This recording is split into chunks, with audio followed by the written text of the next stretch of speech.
देश भर में लोकसभा चुनाव 2024 को लेकर लगातार चुनावी रैलियां हो रही है। सभी दल अपने अपने चुनाव प्रचार में जुटे हैं।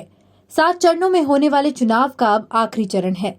ऐसे में सभी दलों की निगाहें इस आखिरी चरण के चुनाव पर टिकी हुई है। इसी बीच कांग्रेस नेता प्रियंका गांधी ने हिमाचल प्रदेश के हमीरपुर में चुनावी जनसभा को संबोधित किया और अपनी जनसभा के दौरान प्रियंका गांधी ने इंदिरा गांधी का भी जिक्र किया। इंदिरा गांधी के शासन का जिक्र करते हुए उन्होंने भाजपा सरकार पर भी निशाना साधा।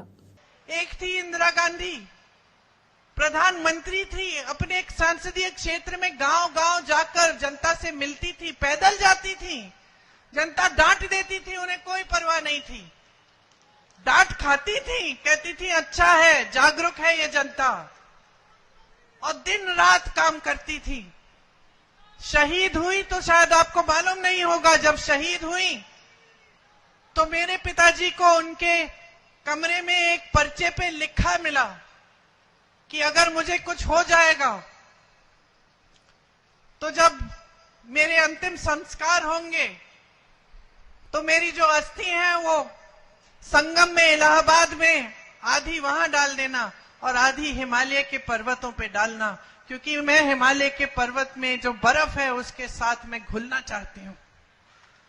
एक ये विचारधारा कि ये देश है मेरा, ये देश की धरती है, मुझे इस देश की धरती में घोल डालो।